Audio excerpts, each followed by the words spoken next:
இலங்கையில மே மாதத்துல வார இந்த பூரணை நாள் அப்படின்றது மிக முக்கியமானது. காரணம் என்னன்னா வெசாக் பண்டிகை. வெசாக் பண்டிகை இலங்கையினுடைய மிகப்பெரிய ஒரு சிங்கள மக்களுடைய பண்டிகை. சிங்கள மக்களுடைய பண்டிகையா இருந்தாலும் கூட இது எல்லாருமே கலந்து கொள்ற ஒரு பண்டிகையாக இலங்கையில ஒவ்வொரு வருஷமும் இருக்கும். அதே போல தான் இந்த வருஷமும் ஏராளமான வெசாக் கூடுகள், தோரணங்கள், மக்கள் அதை பார்க்கறதுக்கு ஆர்வம் காட்டுற விஷயங்கள் எல்லாமே ஒவ்வொரு வருஷமும் இருக்கிறது போல இந்த வருஷமும் இருக்கு. இந்த வெசாக் பண்டிகையினுடைய பிரதானமான நோக்கமே அன்பு, கருணை, அமைதி, மற்றவர்களுக்கு உதவி செய்கிறது, உணவு வழங்குறது என்ற பலதரப்பட்ட விஷயங்களை செய்யக்கூடிய ஒரு நாள்.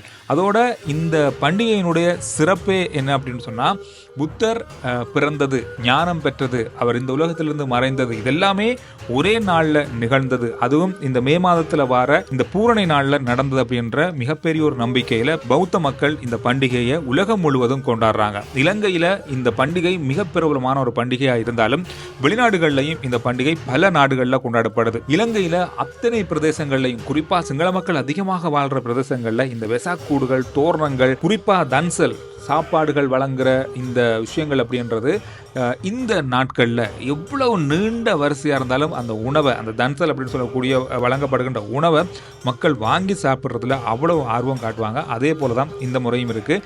நீங்கள் வெசாக் கூடுகள் அல்லது வெசாக் பண்டிகையினுடைய இந்த தோரணங்களை பார்க்க போனீங்களா? உங்களுடைய பிரதேசங்களில் வெசாக் பண்டிகை எப்படி இருக்குது அப்படின்றத கருத்துக்களில் சொல்லுங்கள்.